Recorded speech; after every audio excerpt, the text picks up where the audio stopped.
everyone and welcome to The Learning Ladder. Today I'm going to be talking all things shared ownership properties, and you might think, whoa, that's nothing to do with the usual content. I did explain why I thought I was going to talk about this, make a video about this, because it is, I just think that there isn't very much out there, especially when you are new to buying a house and things, and this is a learning channel, so let's just get started. So we purchased our shared ownership home back in 2013.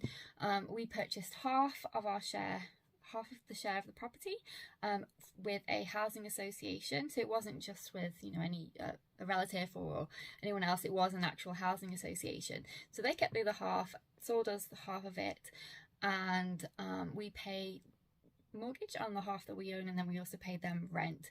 They do increase the rent every year, so don't lull yourself into a false sense of security that they don't. They do it by the maximum amount they're allowed to, but I think in terms of how much other landlords and things can increase their rent, it's more on the reasonable side. You do also have additional charges, so bear this in mind if you're thinking about doing shared ownership. In our case, we have a service charge, which is for lighting. So on the little cul-de-sac that we live on, there is a street light. We have to pay for that.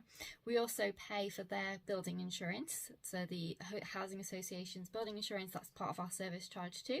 And then finally we have our ground rent, because ours is leasehold. I think they've changed the law recently, so you might be better if you are looking at shared ownership now, because I think they have changed the law about leasehold, and made it more I wouldn't say safer, because in our situation it was perfectly fine anyway, but I know there have been situations where some people have been taken advantage of and they've increased ground rent extortionately. We were not in that category at all. I think ours has been very fair.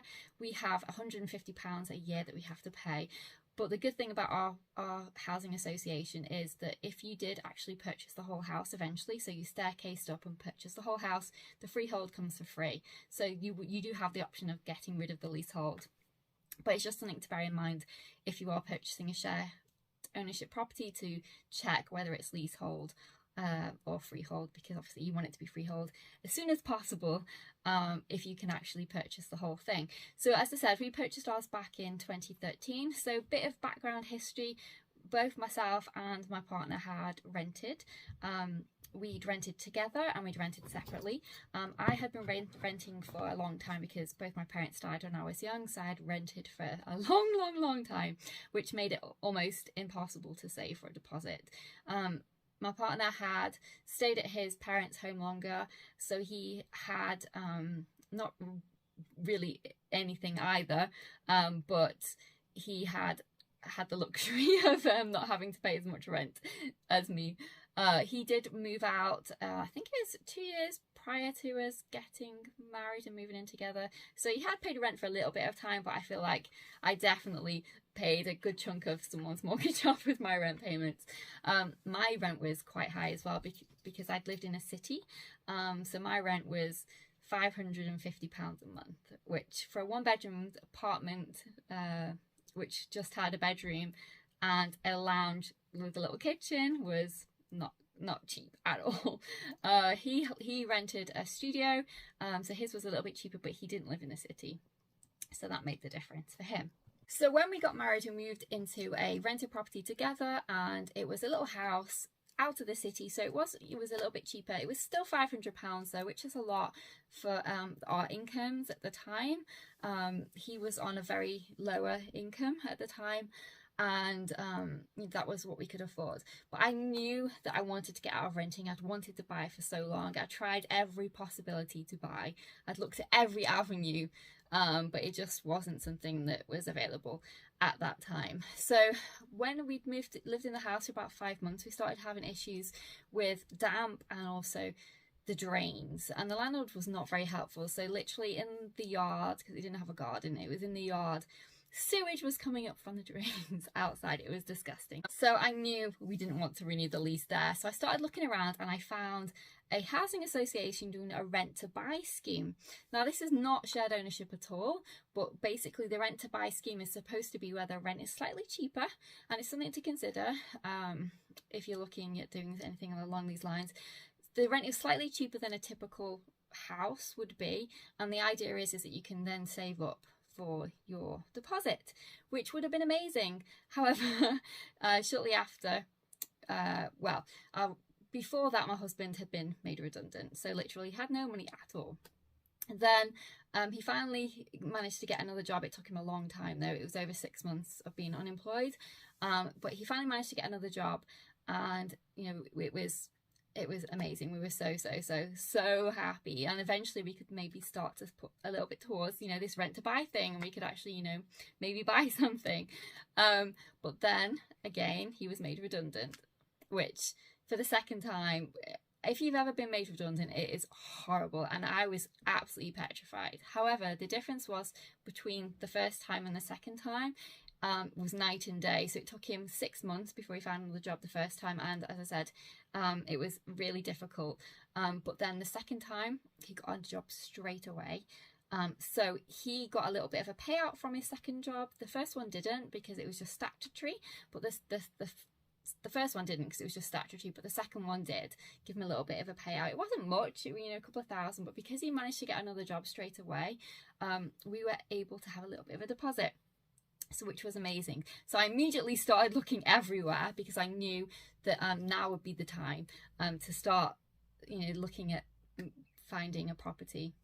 So I started looking around, and I noticed in an area which was really close by, they had shared ownership available for sale, and it was a 50% share, and it just sounded amazing. So we went to see, there was 2 different sites. We went to see both sites, and then we came across our house.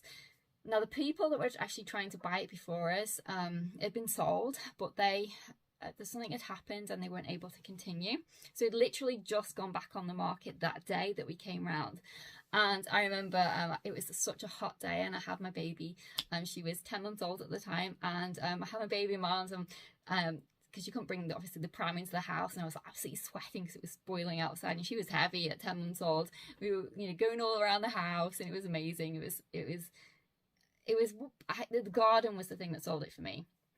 It was just, I could just imagine us growing our own food in there, and it was just so exciting.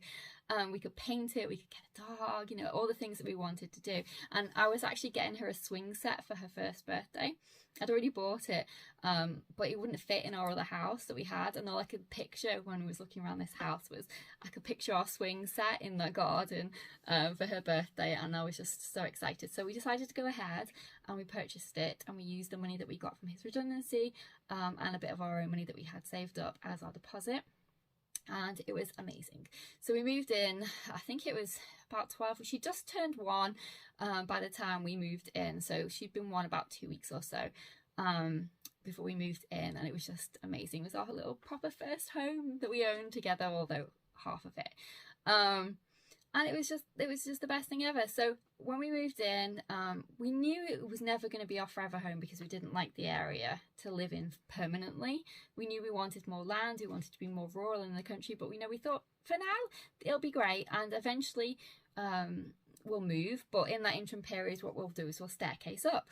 But it didn't happen that way, unfortunately. We had to do IVF a second time, which took money.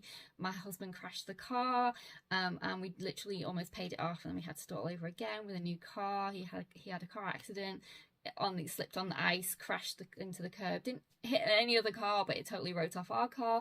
So there was lots of financial issues as to why we couldn't staircase, but we thought, we'll get there eventually, we will. So we tried to do it several years ago, but we just couldn't. It just wasn't the right time in terms of our finances, being able to pay the extra payment. So this year was finally the time we thought, okay, it's now or never. We're either going to buy this house or we're not, and we're going to sell.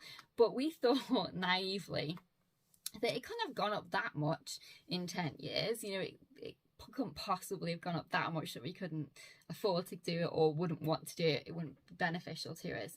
And that's something that's my first tip for you if you are purchasing shared ownership, is to keep an eye on prices in the area, and just bear that in mind, because I got the shock of my life when we found out how much it was worth. Well, let's go back. We didn't actually find out initially.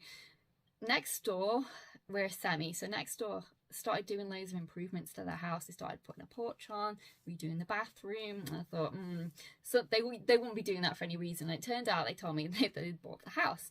So I never feel appropriate to ask someone, you know, how much you pay for stuff and things. We you know, we say hi to them, but we're not exactly best buddies or anything. So I just didn't feel like I could just, you know, ask them. So I thought, okay, well, never mind. Our mortgage is going to run out. We have to do it anyway. So our fixed repayment mortgage is running out this year. So we thought, okay, now's the time. We'll just book our own valuation. And find out, you know, what the price was. It can't be that much. If they bought it next door, then it can't be that much more than what we paid. I thought it might actually be a little bit less. I don't know why I thought that. Maybe I was just too optimistic.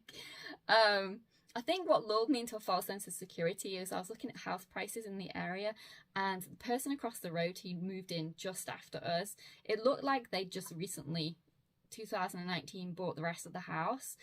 I don't think they actually had, and that's something else to bear in mind as well. Just because you see the total price of something, it doesn't mean that that's how much that they own the whole thing, because it doesn't differentiate between a full sale and half or 3/4 sale. So I thought that the price that I saw was the price that they paid for the house, and I was thinking, okay, that's great, then that's all we're gonna have to pay. But it turns out, as far as I know, I don't think they actually have bought the whole thing, unless their house is suddenly massively cheaper than ours, which doesn't make sense because they're the same. Although they're not identical, it's the same development, they were built at the same time. I can't imagine why theirs would be so much cheaper than ours. So I don't think they actually did pay that much for it. I think they've staircased up, so they've bought an extra amount of it, not the whole thing. So anyway, we booked to have our valuation, and my husband was just chatting to the neighbour, and he just bluntly asked, and, you know, he said to her, feel free, you know, not to let me know, you know, feel free not to say, but I was just curious what happens with the evaluation.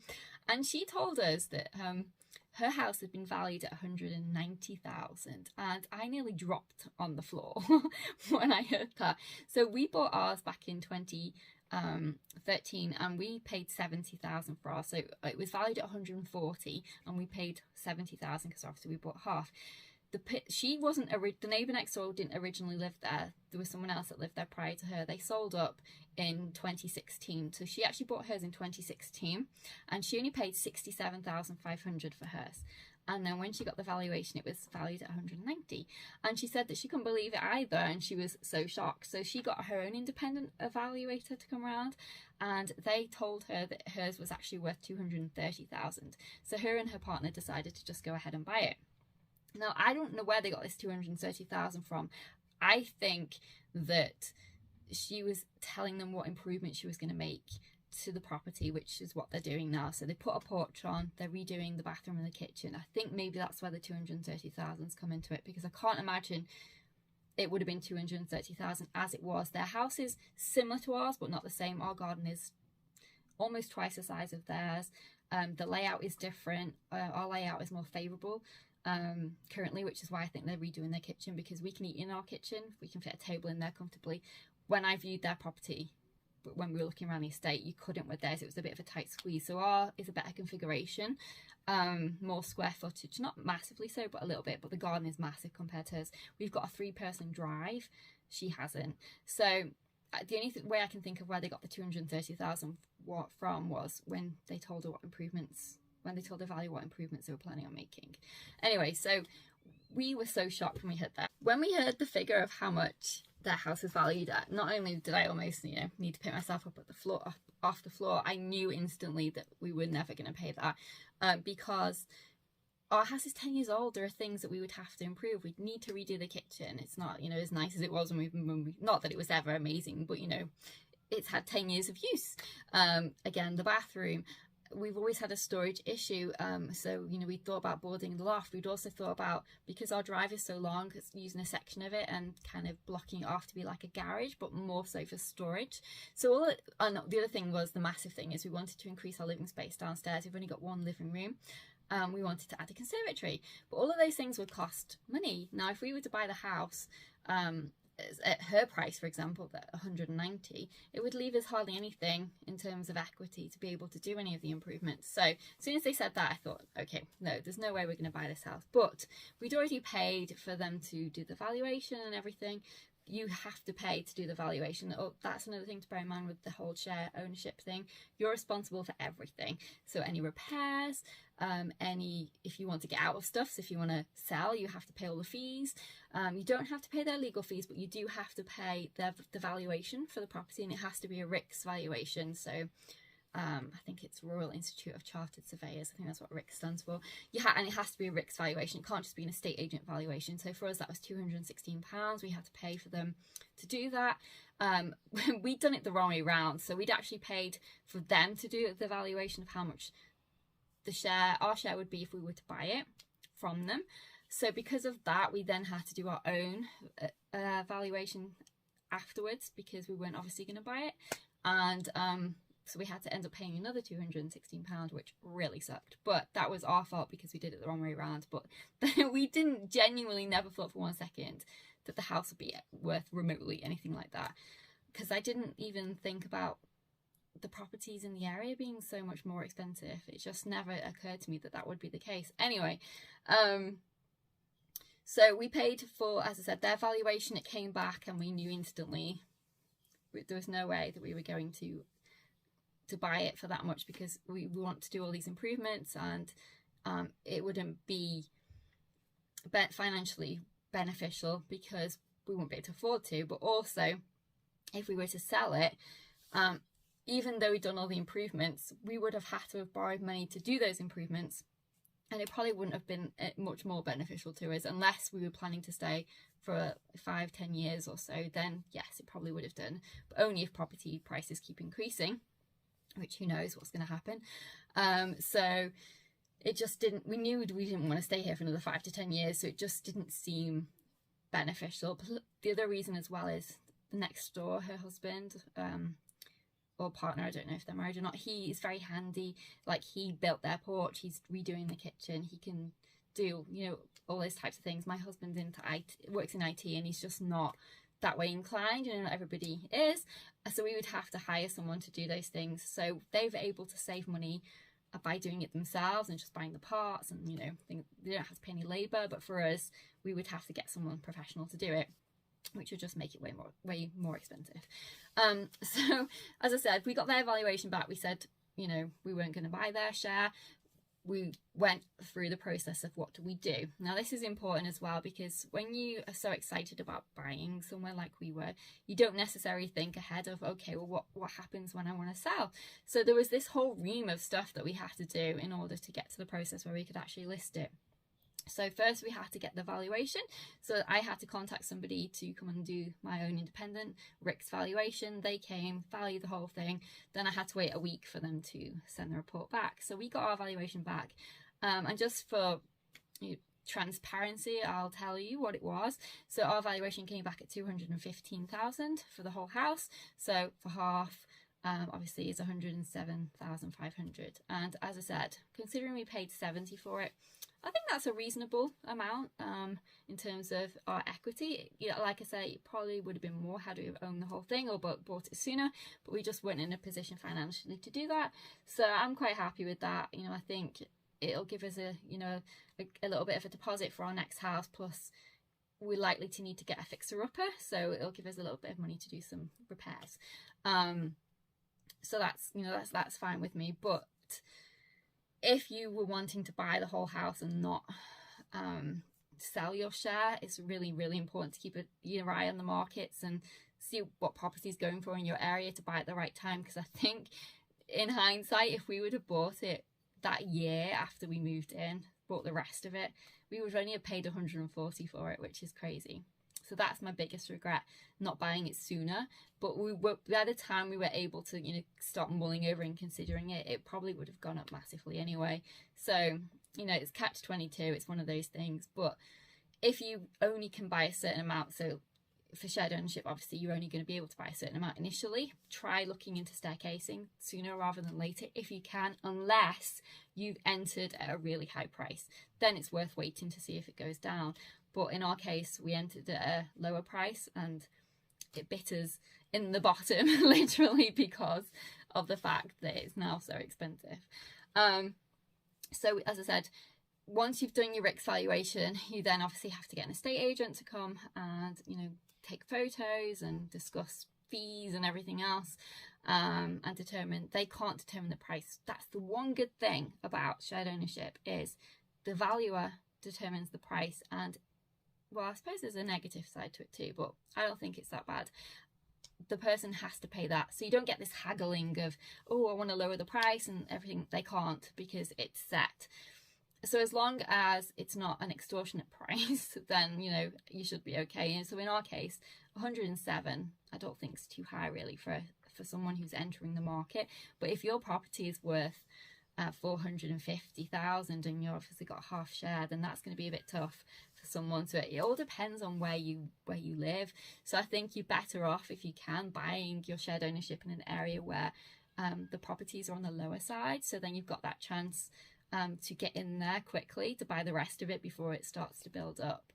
But that's just obviously my opinion. I'm not a professional, and you know, we didn't necessarily do this the right way around at all. But I still think that I would do it again, totally, because we would never have managed to save up that amount of money renting ever. So, you know, it's given us the opportunity to now buy a new house. Yes, it's going to be a fixer-upper, but that's okay, because then you get to put your stamp on it. My husband is very into he works in IT, but he's very into renewables and stuff. He's into, you know, solar and underfloor heating, you know, and all these things. So he's really excited about the prospect of, you know, being able to do things like that, putting solar panels on, you know, doing underfloor heating and things. And then I'm more into, I get to design my bathroom and my kitchen scenario, which I've never done before, because this house was already all done when we bought it, so I never got a say. I would never have picked white cabinets. I don't know why anyone would pick white cabinets. They get filthy 2 seconds later. Well, they show up the dirt 2 seconds later, let's put it that way. They probably, no matter what colour your cabinets are, these probably still get just as dirty. But I think some types of cabinet pick up the dirt more, and ours is kind of like the melamine cover, and that does not wear well at all. I would never buy a kitchen with melamine cabinets, because within the first year they started to chip off, and we didn't even have any pets then, so it wasn't anything to do with the dogs. But especially by the side of the cooker with the heat and everything, it started to chip off. So I would never buy melamine ever cabinets. But I'm really excited, and the dirt just sticks to them really badly. So I'm really excited about choosing cabinets that won't happen to, and that will last longer. And that's the good thing about being able to design and choose your own things, because you can pick things that will last longer. When they built this house, and that's something to bear in mind if you are buying shared ownership, oftentimes they try to do it really cheaply. So everything, the fixtures and fittings can often be cheaper than if you were to buy, say, a brand new house that's new build. So it's just something to bear in mind, meaning that you have to replace them. So the amount of things we've had to replace because it's broken, you know, we've had to do the tap several times, and things just didn't last as long as they should because they used poor quality material to begin with. So it's just something to bear in mind. But I think if you're buying shared ownership from a well-established builder, it's maybe a little bit better. But our shared ownership housing association used a builder that I've never even heard of before, and they definitely did not use the best fixtures and fittings for sure. So the takeaway from this video, yes, I would totally do shared ownership again. As I said, we would never have been able to have bought a house at the time. My husband was on a really low income at the time. Obviously, throughout the time of us being here, you know, I've encouraged him to apply for different jobs and things, and he's got more experience and stuff that he's been doing. And he has definitely got more of a salary than he did when we started with. So we're hoping that we should be able to definitely buy a whole house this time with our deposit as well, which will be amazing. No more rent. Finally, it'll be amazing to not actually have to pay rent to anybody ever again. But don't let that put you off. I think there is definitely advantages to buying a shared ownership property. You know, you get that feeling of reassurance knowing that you can't just get kicked out on a whim. You can have choice over things. You know, they don't put the prices up extortionately, and you know, they're not coming around to inspect all the time. I used to hate that. It wasn't so much when I was by myself when I lived in my properties. I don't know why, but when I got married and we moved into another house, they wanted to inspect more often, which didn't make any sense to me. But when I was single, I don't think I got inspected once. but once I got married, I think twice within, you know, a tenancy. I think she was just a very particular landlord. Anyway, I just, you know, it's not fun, is it, having people come to inspect your house all the time? And I think the biggest thing for me was the confidence in knowing that I couldn't just be kicked out on a whim, with, you know, a very minimal amount of notice. I really liked that security, and because I think because of what happened when I was younger and things with my parents dying, I've always felt this desire for security, and that's one of the reasons why I wanted to buy my house, because I wanted that security blanket there of knowing that something belonged to me and that no one could take it away. So I definitely recommend shared ownership, but with caveats, and that you really do need to watch the market of the property around you.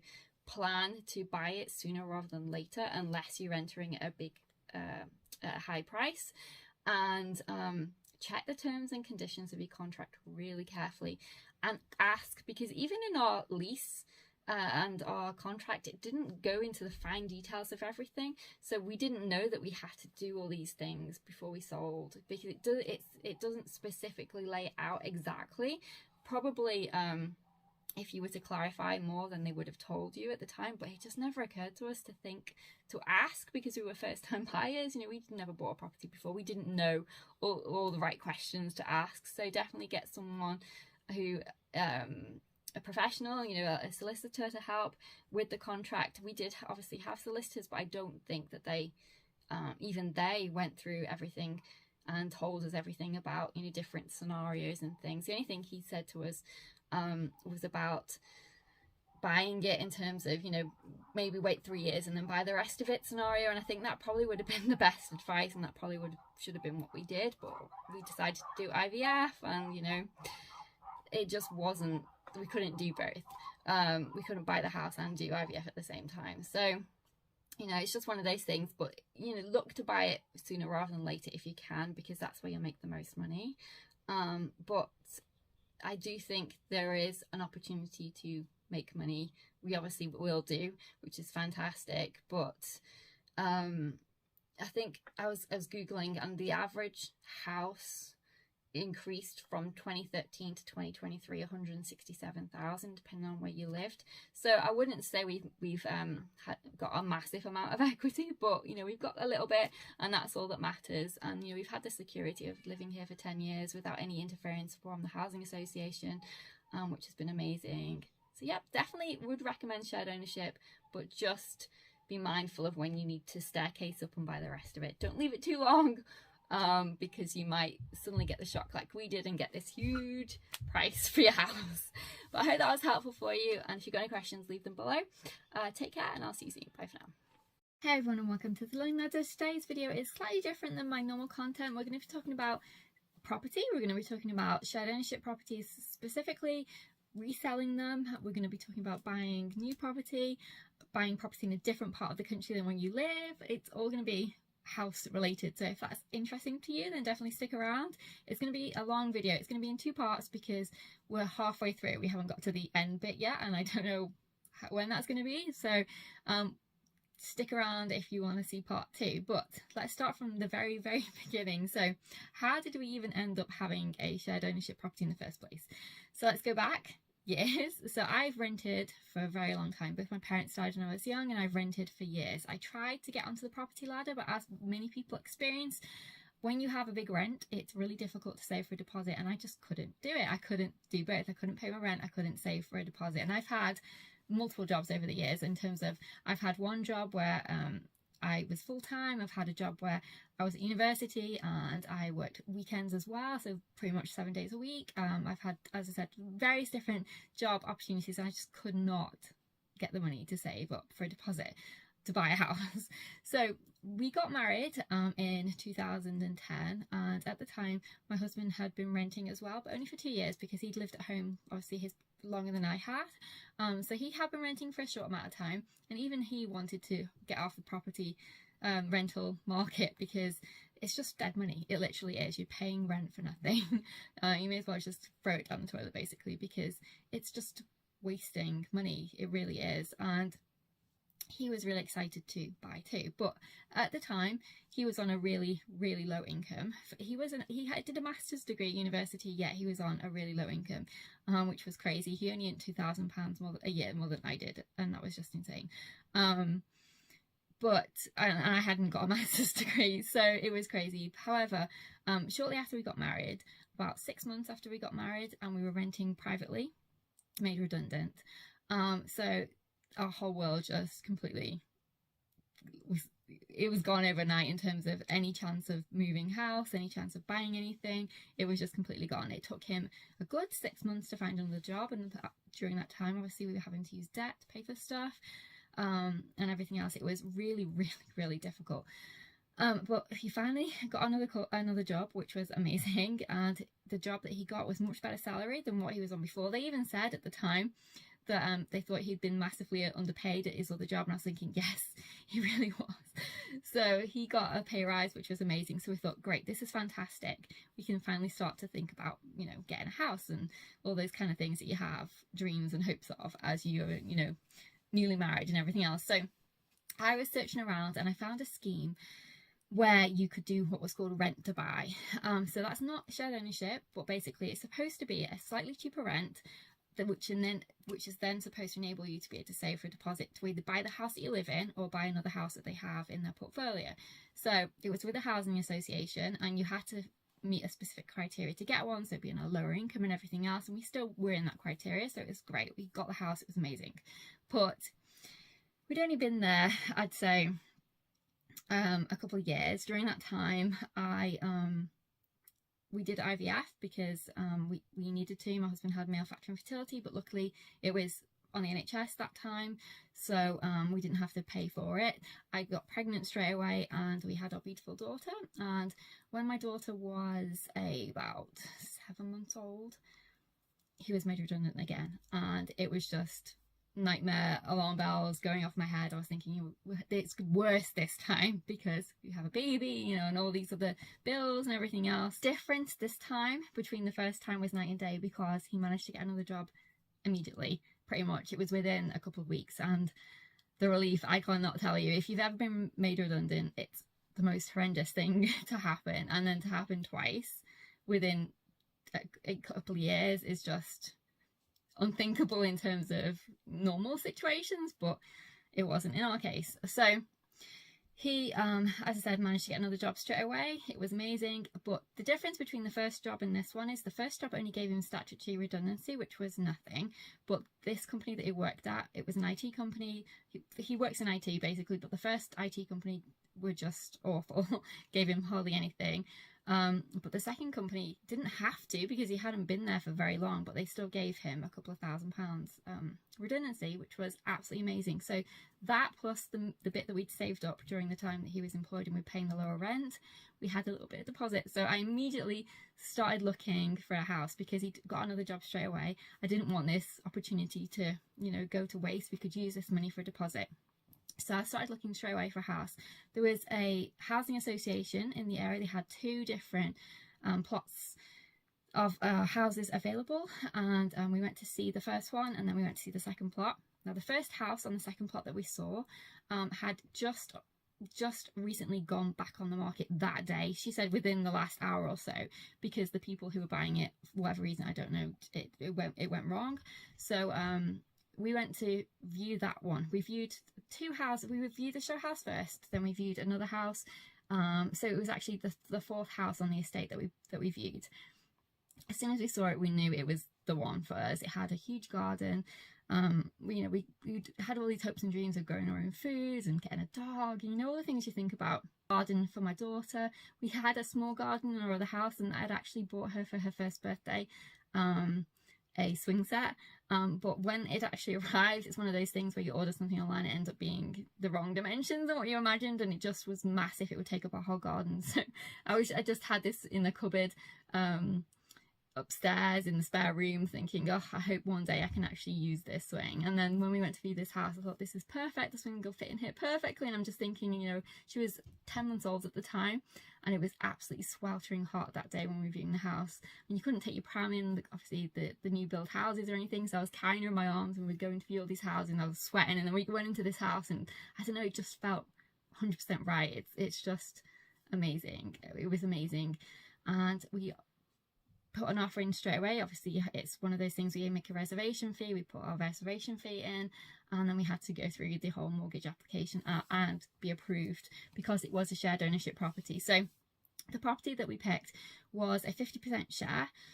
At the time, it was a lot of money to us, but looking back now, as in what it is now, it's just crazy how much prices have gone up so much. But at the time, it was 140,000 for the whole house. It was a 3-bedroom semi with a large garden. It was completely bare though. Nothing was inside in terms of, there was no carpets, there was no curtains, there was no blinds, there was no, not even curtain poles. It was just completely a shell. Concrete floors throughout the whole house. Very basic fixtures and fittings. You know, just, it was white kitchen cabinets, a bathroom, very small bathroom, but it was fine for us. It was, you know, we're only a small family, and a downstairs toilet, which is what we wanted. We wanted the 2 toilets, and yeah, it was just the thing that I loved about it the most was it had a utility room, so a separate area for the kitchen for your washer and dryer, which I really like, because I think when you have your washer and dryer in the kitchen, obviously it takes up more space.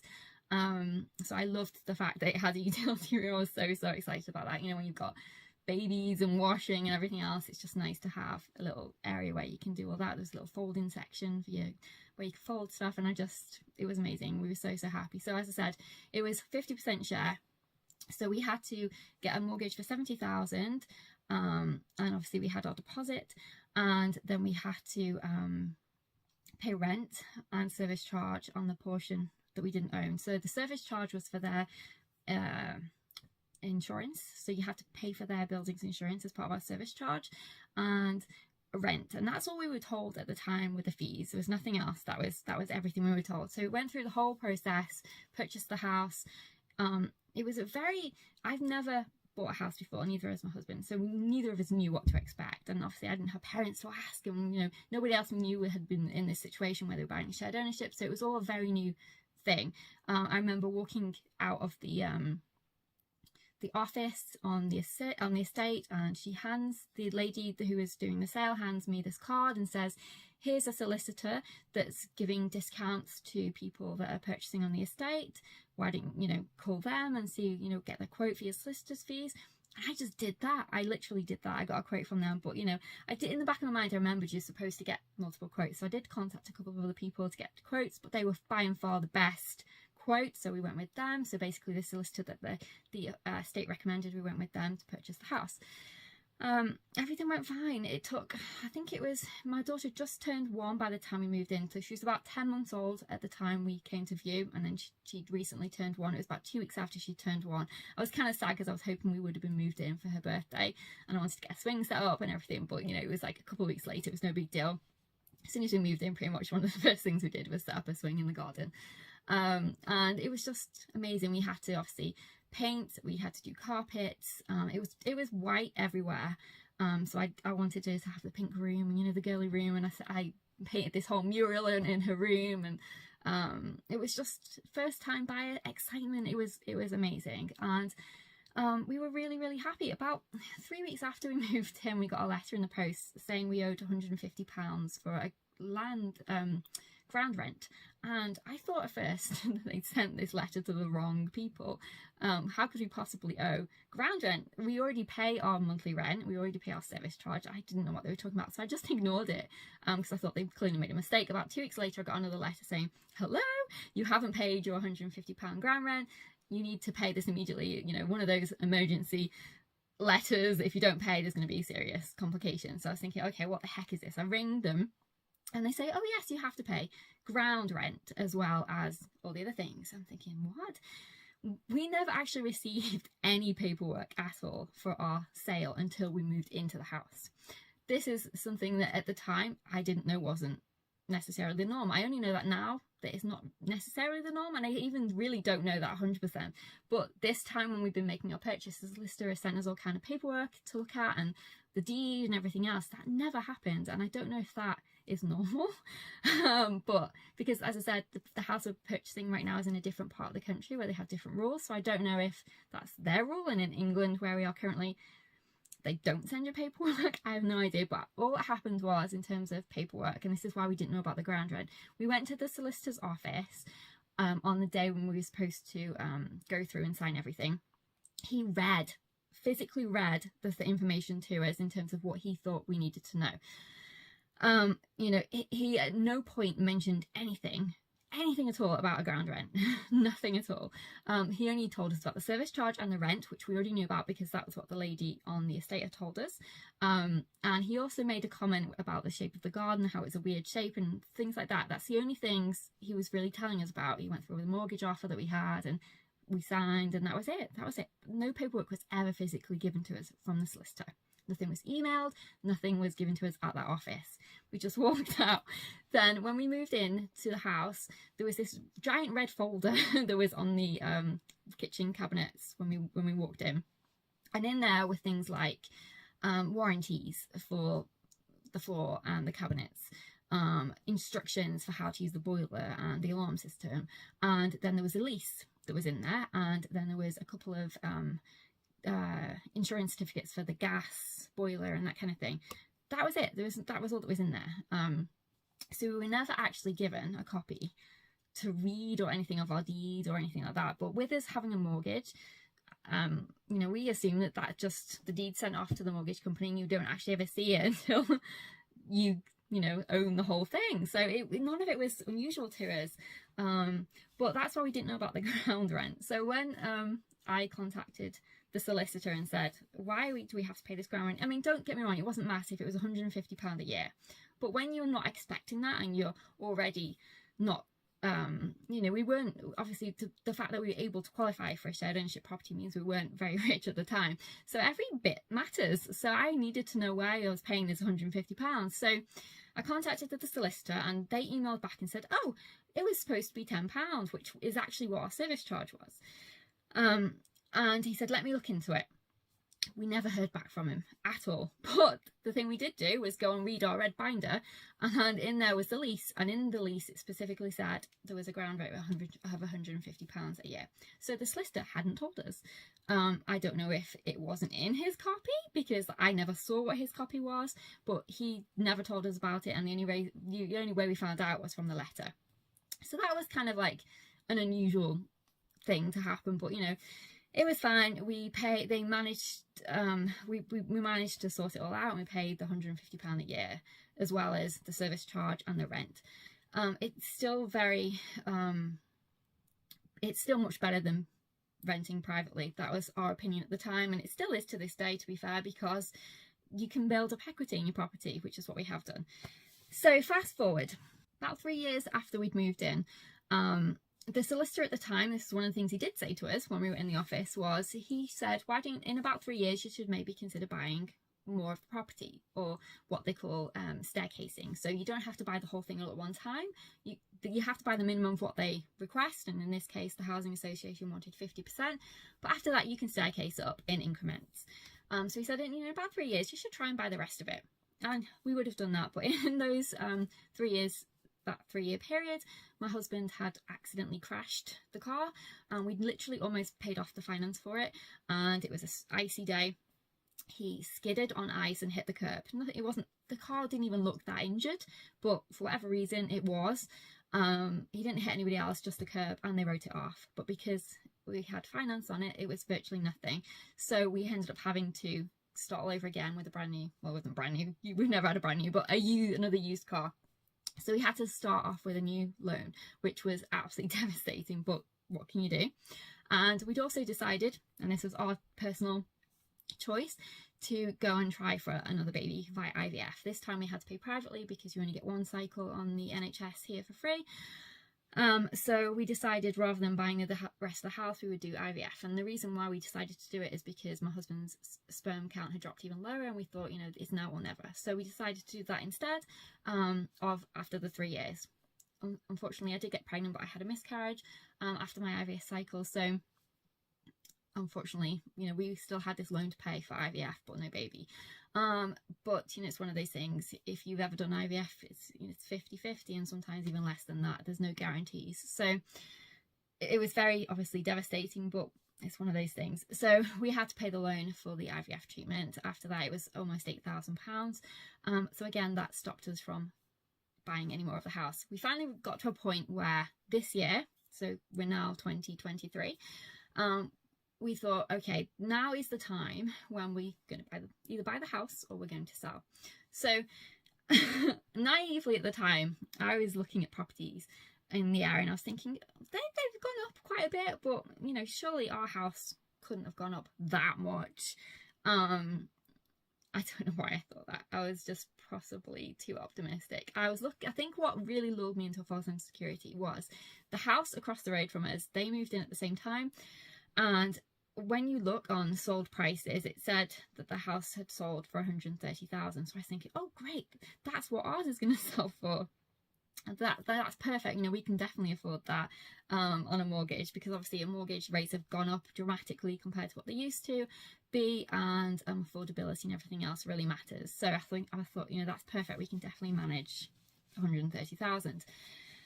Next door to us, were a semi, had started doing loads of improvements. They were starting putting on a porch, they were doing the bathroom and the kitchen and things, and I thought, I mean, you don't necessarily do all those things if you only own a percentage of the house. You might, but I was thinking, oh, I bet you they've purchased the house, and we say hello to them, but I would never ask them like personal questions or whatever. But my husband was just chatting to them, and the neighbour actually said, oh yeah, we've recently bought the house. And once my husband and I were back in the house, I was like, oh, I wonder how much they paid for it. But I'm not the sort of person who asks these types of things. And he's like, oh, I'm gonna ask. So he was like chatting to the guy again, and he said, you know, you don't have to, feel free not to say, but just curious, you know, how much did you pay for the house? And he told us the price of how much they paid for it, and you could have picked me up off the floor, because they said it was 190,000. And bearing in mind, we bought ours for 70, so full share 140. I could not believe that in that amount of time it had gone up. So 10 years it had gone up to 190,000. Now bearing in mind, their house is actually slightly smaller than ours. Our garden's probably twice the size. We've got a 3-person drive. So I was thinking ours is going to be even worse. But in the interim period between actually him asking them, we decided to go and get our own valuation. So we didn't know, again, none of this at the time, but from reading the lease after we'd moved in, the red folder, it explains what you need to do. In order to resell a property that's shared ownership, or to even purchase it, you have to have a RICS surveyor come around. Now, if you're actually buying it from the housing association, you have to contact them and tell them you're thinking about buying it, which is what we did do, and they organise a survey for you. You can't organise a survey, they do.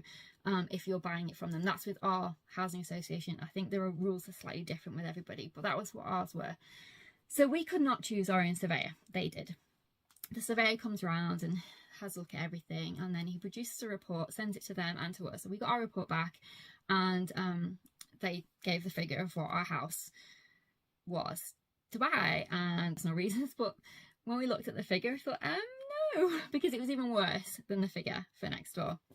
So we knew that we couldn't afford to buy it for that much. It just wasn't going to happen, not just because of the amount, but because of the fact that we need to do improvements in terms of the house is 10 years old. We'd like to, redo the kitchen. The cabinets have been white, these white melamine cabinets for 10 years, and they're still okay. They still function fine, but they're not as nice looking as they were. And plus I've got 6 dogs, and cabinets that are white and 6 dogs, even my husband, it doesn't work, because it gets stains on. I'm constantly wiping the cabinets with, whether it's got food on for my husband or it's got paw prints on for my dogs. It's like a constant battle of wiping the cabinets.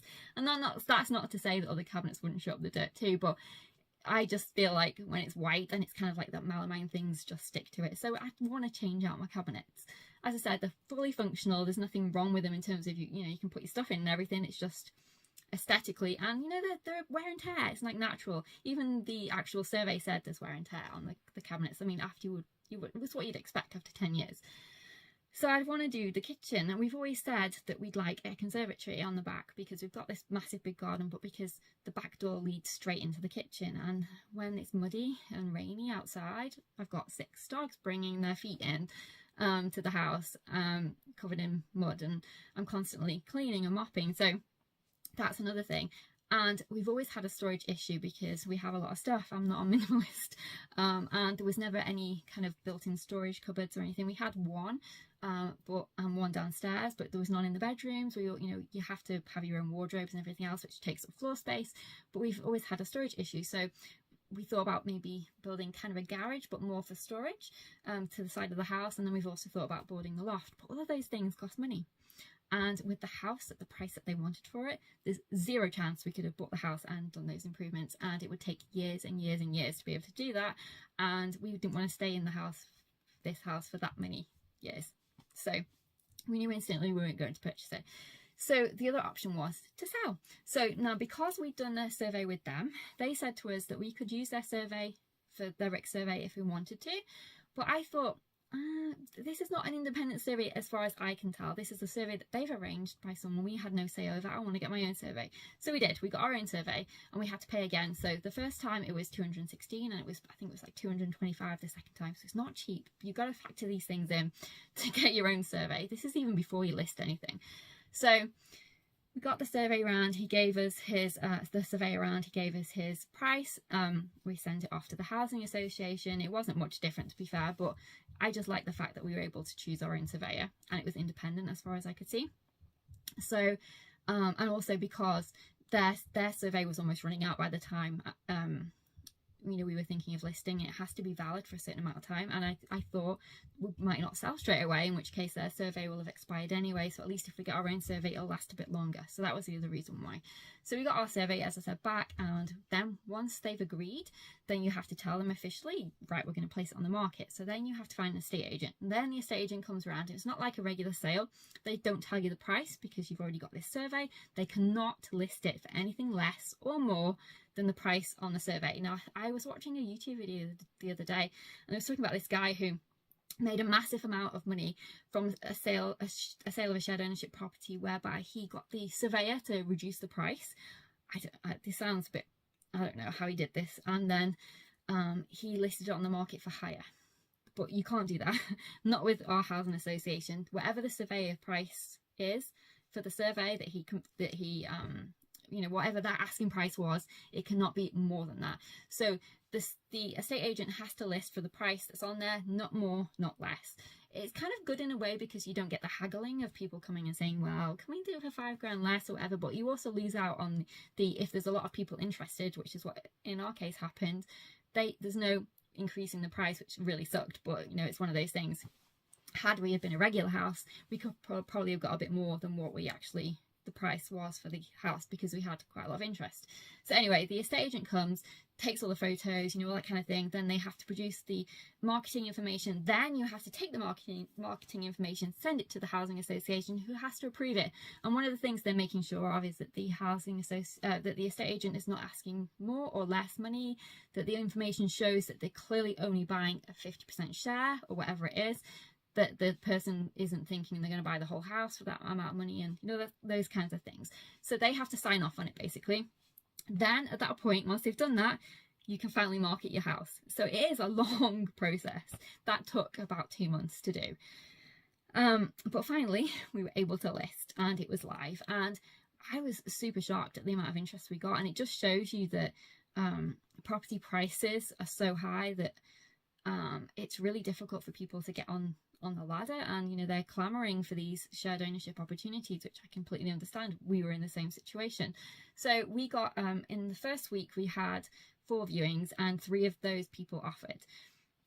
Now it was all very weird because I thought that we would get to choose out of those 3 offers who we'd like to buy the house, and they said yes, that would be what would happen.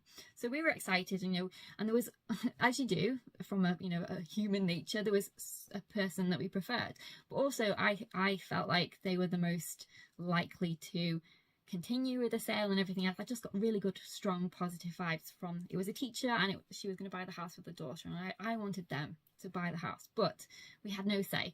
The estate agent that we actually went with, that charged £2,500 for their service, which is crazy, but it's one of those things. They picked who could make the offer, basically, and they said it was because none of the other people were qualified, which I highly doubt. I can't imagine a teacher going around viewing houses if she's not qualified for a mortgage. It just, and she even told me that she'd been qualified with her bank. So I don't understand what was going on, but I don't know whether the estate agent had an arrangement with this person, or you don't know, do you? You don't know. Maybe they've been on their books for ages looking for a house, and the estate agent had said to them, we'll find you. I mean, I don't know. She seemed quite pally with this guy though. That's the only thing I could say. She used his first name a lot, and she was like, oh, isn't he a nice guy and everything else, and that was it. So they picked our buyers for us. But at the end of the day, we didn't really care at this point, because we're just super excited to have sold our house so quickly. Bearing in mind, it's really hard to do viewings when you've got 6 dogs.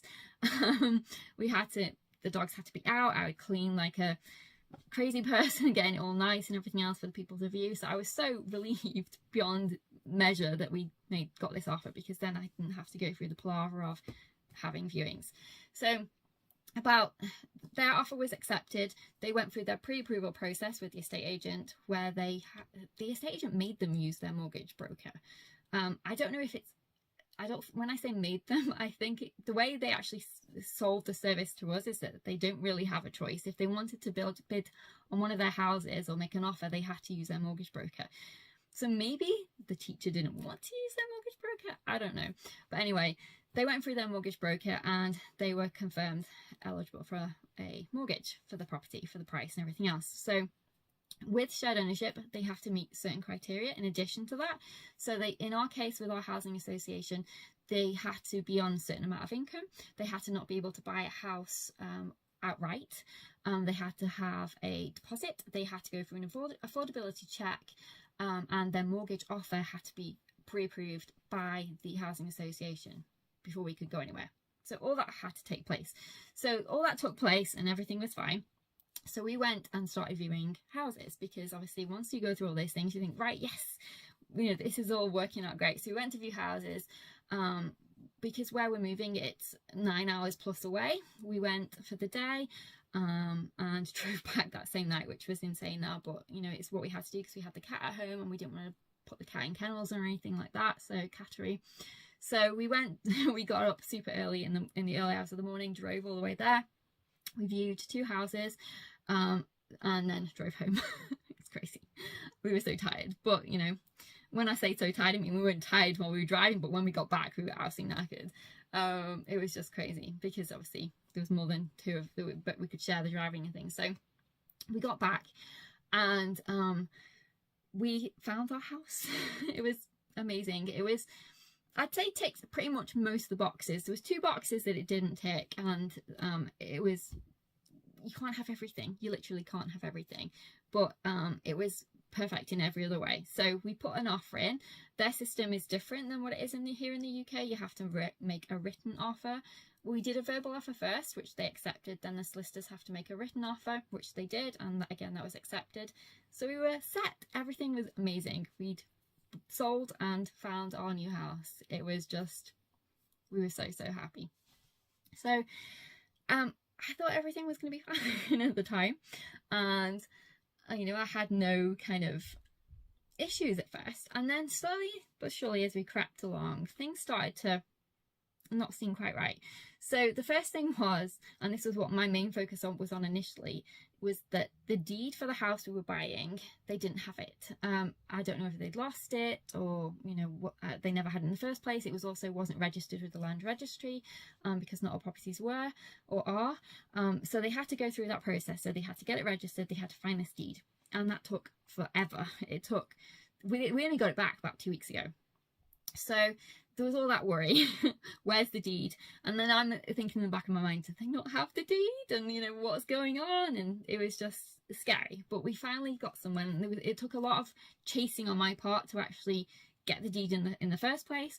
I had to contact the estate agent. The estate agent had to contact their solicitor, because our solicitor was just saying, well, they haven't sent it to us yet, kind of scenario. We just have to wait. And I was thinking, I'm not happy about that. I think, you know, we need it now, so we know that it's there. Towards the end, he was getting a bit like, it's a bit strange. And I was thinking, yeah, it is, and it's not really very comforting.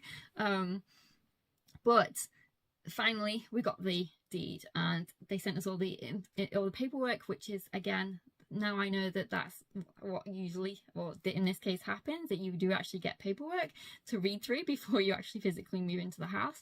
So we got the deed. We could see, you know, any burdens, or you know, any issues that there were with the property.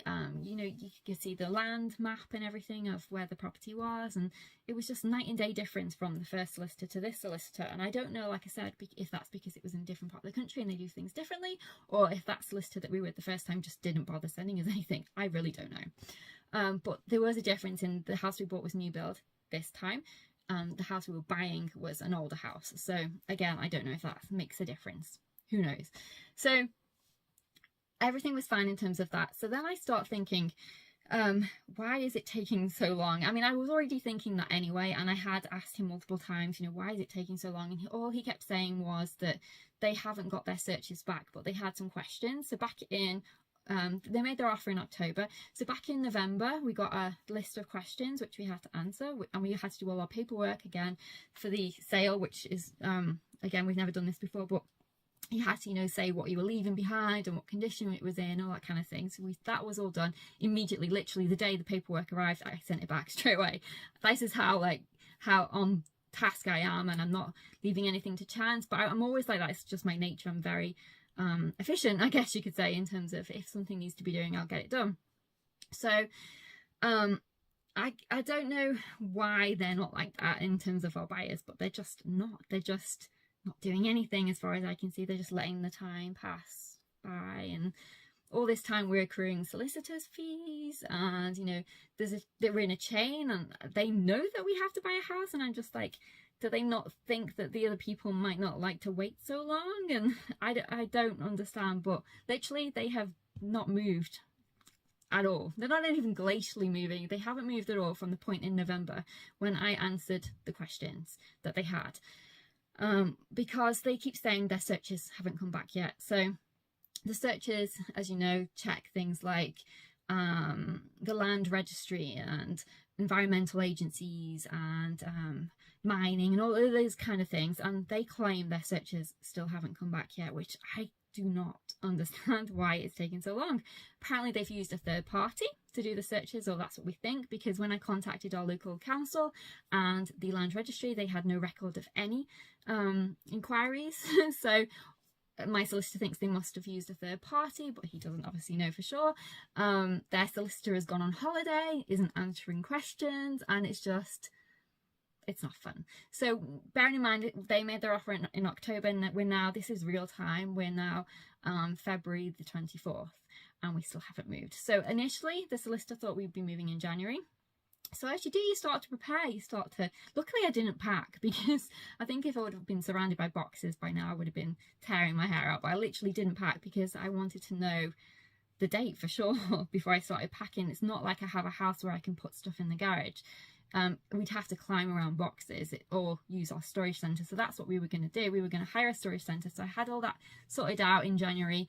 I had to cancel it because lo and behold, their searches weren't back, but also our deed wasn't back. So, you know, it's one of those things. It was fine. Then come February again, our deed's back, so that's yes, but their searches are not back. So I still had to cancel my storage centre reservation again. Then again, I had to cancel it again because I'm now towards the end of February. So I don't know what's happening. I really, really don't. All I can think of is they're first time buyers. Maybe, as I said, we were naive at the time. We didn't know the process. Maybe they're not questioning why it's taking so long. But even I, at the time of when we did our first transaction, was asking, you know, for updates and things like that, because we were renting and we needed to give notice. So I was, you know, contacting the solicitors regularly and, you know, finding out where they were at and things like that. So maybe they're not doing that. I don't know. I really don't know. All I know is that we haven't moved at all in terms of where we're at. They still haven't got their searches back. They've got their mortgage approved, which is great. The housing association approved them, which is fantastic, but we just haven't got the most important things back, which is the searches. Now there's one question, and this is why I thought I'd make this video, because I think this is really important for anybody who is purchasing a new build house. So there's one question that they've asked us, and at the time I thought they were completely daft and potty, and why on earth would they be asking this question? So the question was, and I'm not wording it exactly right because it's legalese the way they question it, but the question was about access to the property. And I'm thinking, what in the world are they talking about? We live on a cul-de-sac. It's off a main road. You literally drive on the main road, turn, and then you're on our street, where our cul-de-sac, where our house is. So I was thinking, why are they talking about access? There's clearly access perfectly fine. There's, you know, there's no issue at all. So the solicitor asked them, told them that. And then they asked again and said, no, they didn't think we were understanding. And to be fair, we weren't, because I genuinely didn't understand what they were talking about. So then they said that it was in terms of legal access, in terms of that there was nothing on the deeds to say we could access this property. And bearing in mind, we'd never seen the deeds before, so who knew? And we were never told at the time of purchase that there could be possibly any access issues, and we've never had any access issues. We literally, it's a housing, little small housing estate. We all use the road. Never had any issues. The bin men come up and down the road to take the rubbish. The sweeper guy from the council comes and cleans the road like he does with the other road. It's always been treated as just a regular road. The road is used a ton by it because it's kind of like a turning circle. So all the people that are on the main road will just come down our road, turn around and go back up again if they need to go the other way. So it's never been, to me, a thought that there was anything possibly wrong with the road. So finally, after going backwards and forwards, the solicitor said to me eventually that I think what they're trying to get at is whether the road is adopted. And again, I was like, what the heck does that mean? I don't even know what you're talking about. So I do a ton of Googling and I find out what adopted means. Basically, a road that is adopted means that the council are responsible for it in terms of maintenance. So if there's any potholes or anything like that, they have to see to it themselves. There's no cost to the people that are on the road. Also, if it's adopted, you get your rubbish collected from your house. You don't have to drag it somewhere down the bottom of the road, and no one has to pay any money for any kind of maintenance or liability insurance. So, for example, if someone comes and trips on the road, if it's not an adopted road, they can sue you. I was completely perplexed once I started reading all this information about what an adopted road is, and I'm thinking it must be adopted because it meets all the criteria. We've never ever been asked for any money. None of the people on the estate have to purchase materials for the road. It's in perfect condition anyway, but we've never been asked, you know, to set up a sinking fund or anything like that for the road. So none of it was making any sense whatsoever.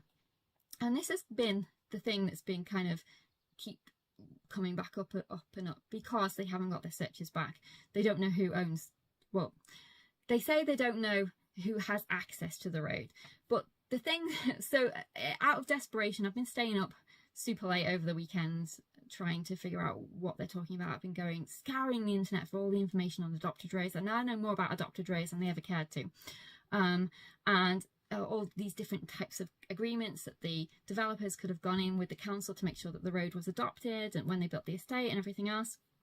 And I've come to the conclusion that it has to be one of two things. It has to be adopted and they just haven't got their search back to confirm it. Or two, it's not adopted, but because the council own it, they treat it that way anyway. In which case, the people who are buying the property, it's a moot point because the council will be the ones who maintain it. And the council 100% own the road because it's I downloaded our deed from the land registry and it confirms that the council own the road. So the solicitor's seen that though. Their solicitor has seen that. So I don't understand where all these issues about the road come from. It's just bizarre. But that is a problem that keeps reappearing, and it won't be resolved until they get their searches back to confirm what's happening with the road. But that is just something to really bear in mind if you're buying a new build house. Check, check, check. about the road that your house is positioned on, whether or not it's an adopted road, because when you come to sell, it's the first thing that apparently the solicitor's going to ask.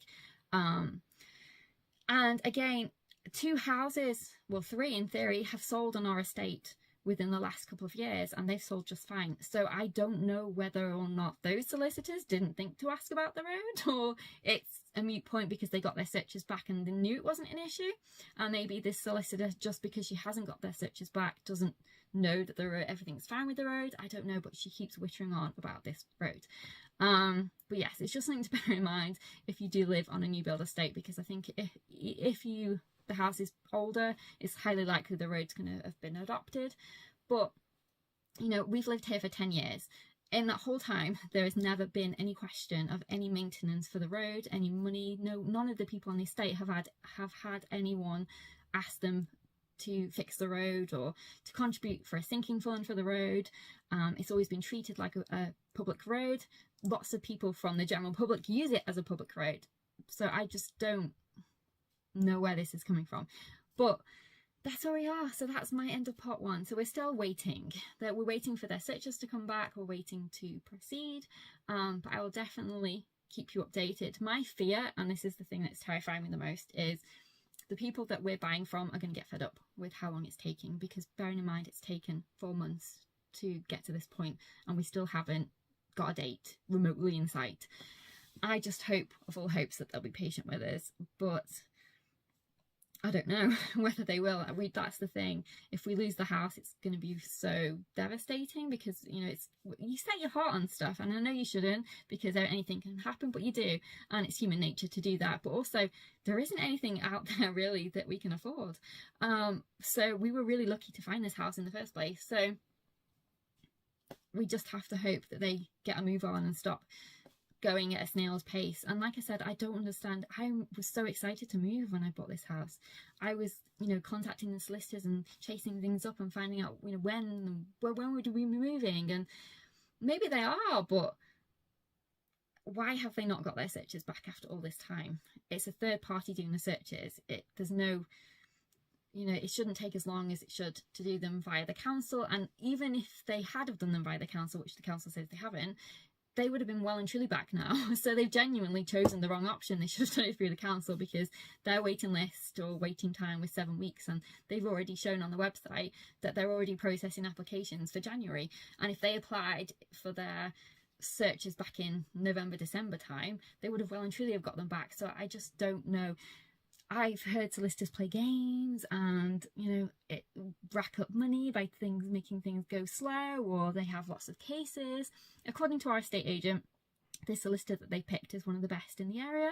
So I don't know, but our estate agent isn't that bothered either, and that's the thing. They're supposed to be getting £2,500. You'd think that they'd be chasing things, but they haven't. I've literally had to do everything myself, so I just don't understand. Like, I had to contact the council, I had to contact the land registry, and I don't understand why it's taking so long. So that's where we're at. We're stuck right now in terms of nothing's progressing. We're ready in terms of everything with our house purchase is ready. It's just the sale. So I just hope that they don't mess everything up for us by taking so long that the other people get fed up, because you know, they've got whatever they want to do with their money. I don't know if they're buying another house. I'd have no idea. But yes, it's just, if you're a first time buyer, think about other people in the chain. That's what I would say. It's not just about you. You know, chase things up, be prompt with your paperwork and stuff. And I think most people are. So again, maybe it's just us. But like I said, I wouldn't have picked them. I would have picked the teacher and her daughter, but I didn't have a say. They chose them, and you have to put faith in the fact that, I mean, they seemed fine. I only saw them when they came to view, but they seemed fine. They seemed regular family. So you have to put your trust in them, but it's just one of those things. We just have to hope for the best. But I'll update anyway in part 2 what happens. This is, as I said, live in terms of we're up to date now, so we'll just have to wait and see what happens and just hope for the best. So please keep your fingers crossed for me, and if you have any insight into roads, please let me know. I would love to hear if you've ever been in a situation where you've had a new build house that's 10 years old and then suddenly raising questions about a road that has always been used as a public road, please let me know what happened. I have done a lot of research and I have found different options that we could look at. So some of those things were getting the council to adopt it if it isn't adopted, bearing in mind they already own it, so that shouldn't in theory be a problem, you would hope.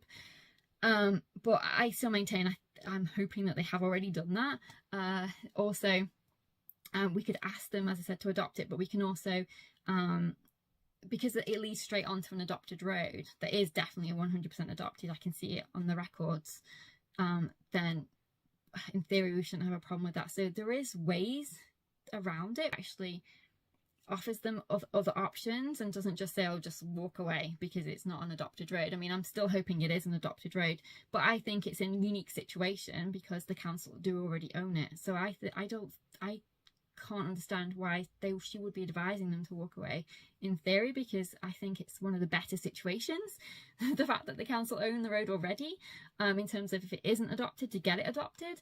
So I can't see why there should be a big deal. But like I say, she keeps asking the same question about access to the road when her searches would answer that question, and yet she's not trying to get the searches back. Or if she is, they need to find somebody else to do them. I don't understand. I really don't. And that's the frustrating part about this whole thing, because it's completely out of your hands. There's only so much you can do. I can't interfere with their legal stuff. All I can do is, do my own. But it's just frustrating. So anyway, let me know if you've had any experience with roads. I'd love to hear, but I will see you in our next video. Take care. Bye for now. Hey everyone, and welcome to The Learning Ladder. This is part 2 of my selling a shared ownership property and purchasing a new property in a different part of the country video series. So I did the first part in February.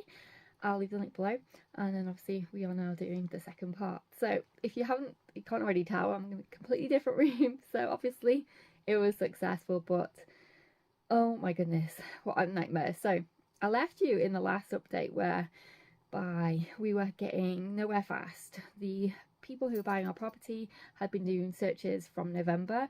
It was then February. They still hadn't got their searches back. Their solicitor wasn't answering questions. There'd been an issue or a question raised back in December about whether or not there was legal access to the property via the road.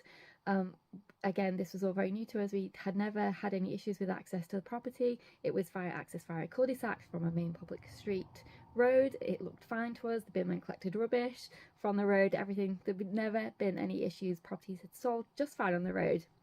It had never been an issue that had been raised by anybody up until this one solicitor. We hadn't been able to answer that question because we just said yes, it's fine, and they were waiting for their searches to confirm that. So I think it was it was at least a week, maybe 10 days after that video, when we finally got a response from the solicitor who was purchasing our property, the buyers who purchased our property. They finally got their searches back. We were so relieved. Great, fantastic. However, the search that was most important was, as we said, the road search, showing whether or not the road that our house was positioned on, built on, was a public road.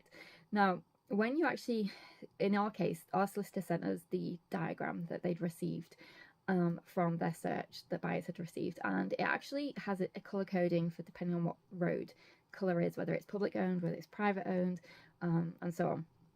So ours was green, which meant public owned. Fantastic. However, our road was split into the main public road here, and then another road here, which was where our house was located, which had the same exact name as the public road, but it wasn't coloured green.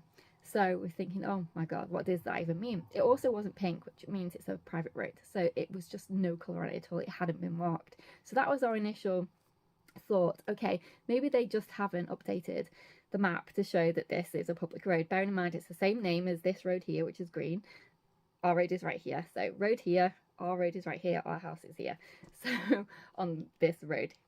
So we thought, okay, maybe they just haven't updated the map. It's, I'm sure it's fine. Again, we've never had any issues. It's never been raised by anybody. Everyone's bought their house just fine. It wasn't a problem when we bought our house. It wasn't a problem when 3 other houses on the road were sold. So it's fine. It has to be fine. So we contacted the council because I was so fed up of waiting, because basically we'd reiterated our point that as far as we know there's no issues with the road, but she still wasn't the buyer's solicitor still wasn't satisfied, which I understand. But yet she wasn't doing anything further. She said, oh, I'll contact the company who will do our searches. Fair enough. Another week passed, still hadn't heard anything. So at this point I was just getting fed up. So what I did was I contacted the local council. So on a lot of different councils, if you go to their website, there is an actual search function where you can put in your postcode and it'll tell you whether your road is public or private. Unfortunately, our council did not have that. You had to fill out a form. So I filled out the form and it was another 10-day wait for them to reply. So we waited the 10 days and we finally got a response. It was an email received and it literally just said, thank you for your recent inquiry. I can confirm your road is not a public road. And that was it. That's all it said. So therefore the council is not responsible for it. So basically our road was a private road. Who knew? So I immediately phoned the council and their response was, I'm sorry, there's nothing we can do. I asked them the questions of, was it ever meant to be a public road? Was there any agreement in place with the builders to say that it was going to be a public road so they can have, I can't remember what the number is now. It's only been a month or so and I've already forgotten everything that I learned, but in terms of numbers anyway, but it was a section 31 or something along those lines, which was where the builder had paid an amount of money to the council to confirm that they were going to adopt this road once it had been finished. Bearing in mind our property was 10 years old, almost 11 at the time, 12 if you were to count the amount from when it was initially built. They hadn't adopted the road. The council had not adopted the road. There was no agreement in place at any point that the builder was going to ask the council to adopt the road. That's what they told us on the phone, and we were just absolutely horrified because that just meant, what exactly? We didn't know. Did that mean that the buyers were going to back out? Would they be able to get a mortgage on a private road? What was going to happen? So, and also because there was nothing in the deeds either to show that there was access to the road. That's what their solicitor said. When I read the deeds, I didn't think that, because it seemed to imply to me that for any works, so services, so internet, telephone, gas and all that kind of thing, there was rights in the deeds that they could have access to the road. And also it said that you could have free access and they couldn't block it. But apparently that wasn't good enough for her. It had to be in the deeds. So we were absolutely panicking and horrified. So I immediately contacted our solicitor and sent him the email we'd received from the council. Told him what we'd said on the phone, and he was like, okay, that's not good.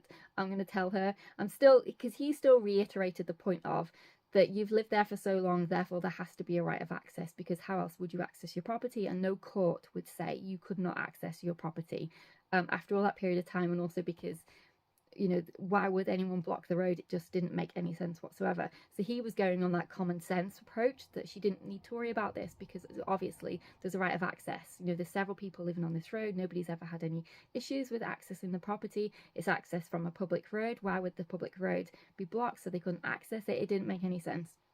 So he was trying to get her on that to go along with the common sense approach, but she was not having it at all. She wanted evidence or proof, that they could access the road via the deed and everything else. So it was another week that had gone by. We still hadn't heard anything. While she was doing her inquiries, we never knew what those inquiries were, and we were never told, but she was doing initial, more further inquiries to see whether or not, I don't know what was going on. So again, another week passed, we still didn't know, we're still on tenterhooks. This was the most stressful point ever, because at this point now in time, we had spent almost £6,000 on legal fees and £2,600 on estate agency fees that were due to be paid, irrespective of whether or not our sale went through. Do not do that. If you ever sell your house, take out insurance. I did not even know this existed, but apparently you can get legal insurance to protect you. So should anything fall through at any point, you can claim, but you have to get it immediately upon the beginning of your process of sale. I didn't even know it existed. Don't be stupid like us, because we would have had to have paid almost £6,000 if this had all fallen through, and it's to think that is an absolute nightmare. So don't do that, get insurance. Anyway, back to the point. So during that extra week, we still hadn't heard anything, but then out of the blue, we got an email from the council, and to me this was the best email I could ever receive. I was like jumping for joy, because in that email they said there was no agreement with the builder that they were going to adopt the road. However, they were happy to adopt the road if the builder got the drains adopted first. So not only was our road not even adopted, the drains weren't adopted either. So that was the only hold up. And the other thing, the crucial part of the email, which was the most important to me, was they had monitored the build of our road and confirmed that it met with their standards for adoption. Super important to make sure, if you're purchasing any property, if the road is not adopted, make sure that the road is being built to the council's levels of standard in order for a road adoption to be completed. Because if it's not, if it's too thin, if the pavement is too high or whatever, they won't adopt it until those works are done, and you have to pay for those works. If it's a private road, remember, you have to pay for those works to get it adopted. So make sure if you're buying a property, ideally it's already on a adopted road, but if not, that there's a section, whatever number it is, I can't remember, I'll put it in the comments below. 31 is the top of my head, but I can't remember. Agreement in place that they will adopt the road, the council will adopt the road once it's been completed, because it's an absolute nightmare to sell a property if your road is not adopted, that your house is positioned on. Do not fall into the trap that we did. We never even knew this was even an issue. We just assumed our road was adopted, because why wouldn't we? And to be honest, I didn't even know anything about adopted and unadopted roads at the time anyway, so we would never have even probably have asked, because it was not something that ever entered my head to ask, to be honest. But if you're buying a new build, crucial you ask this question, because if you ever want to sell, you're going to have the same problem we did. So in that email, they said that the road had been built to the council's standard, so therefore once the builder had got their drains adopted, they would adopt it. And to me, that was our saving grace. I've never felt so much relief. But we sent it to our solicitor, and he was still saying, yeah, it just says we will. It doesn't say, like, you know, this is going to happen. I don't think she's going to accept that. Again, we had to wait another week. And during that week's time, I was still really terrified. And I was thinking, you know, how can I, bearing in mind you're not supposed to really communicate with the buyer, because you definitely can't communicate with the buyer solicitor, but you don't usually communicate with the buyer because it's always through the estate agent. But I thought, is there a way that I can find out whether or not the buyers are still interested, and whether it's her that's creating all these issues, or whether they care about this?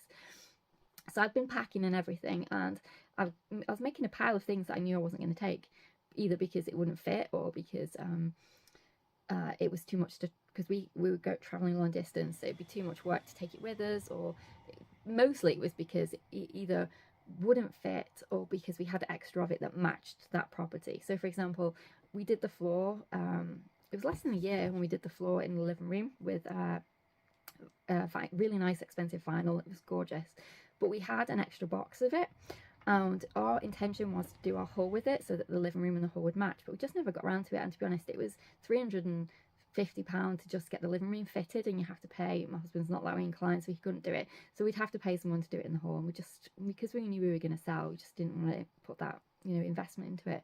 But I had this open pack, and I thought, okay, what if I asked the estate agent to ask the seller if, the buyer, if they would like this extra wood? And then I was thinking, okay, what if I asked them if they want the blinds and stuff like that? Because we weren't initially going to leave the blinds, we were going to take them with us. However, we knew that the windows here were completely different sizes, and it would take a lot of work to get them to fit. So it'd probably be just, and blinds, you want it to be precise, so it's probably just better to leave them. So again, I offered them in the email. I said, you know, would they also like the blinds? And, you know, basically anything that I thought that they might be interested in. I put it in this little, you know, wrote this little email to the estate agent and said, could you please ask the buyer if they'd be interested in any of the following? I won't take offence if they don't want them. So it was just a way to open communication lines so I could gauge their feeling about the house and whether or not, because I was hoping that if there was a problem, they would tell the estate agent, no, we're not interested in that, thank you. And then I'd know that something wasn't right. However, when I sent the email, I got a lovely response back, and they were really interested, you know, definitely wanted this stuff. I was so relieved, because I was thinking, okay, so they are still interested. So then it was just a case of waiting for the solicitor to come back to us. And they finally came back to us, and there was something illegal that they had to do, an agreement that they had to make. But other than that, it was okay. And oh my gosh, I cannot express to you how much relief we had at that point, because we would have been so financially worse off if it all fell through at that point. So my biggest take to anybody who is purchasing either a shared ownership property or a new build of any type, first, the most important thing is to check whether the road that your property is built on is an adopted road, which means that the council will take responsibility for the road and maintain it. If it's not, and if it's on a private road, that means that you are liable for anything that happens on that road, repairs or anything like that. Also, if you come to sell, some mortgage companies will not accept a road that is a private road for a mortgage because there's all kinds of risks involved. So don't buy a house that's not on an adopted road. That's my first big take. But if you do, make sure there's an agreement in place with the council that they will adopt the road once it's been finished.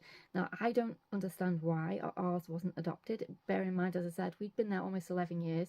The house had been built the previous year, so 12 years in total, and they had never at any point tried to adopt the road. Now, the only thing I can think of is during this process, when we weren't sure about whether or not they were going to do it, I contacted our housing association and I said to them, did they know whether or not the road had been adopted or whether there was any agreement in place? Basically, she replied back and said, it's nothing to do with us. We don't know. You'll just have to see what happens with the legal process. But I think, and I'm not 100% sure, but I think they might have contacted the builder and said to them, are you going to hurry up with this road adoption process? Because what my thought is that this has never been a problem before until now.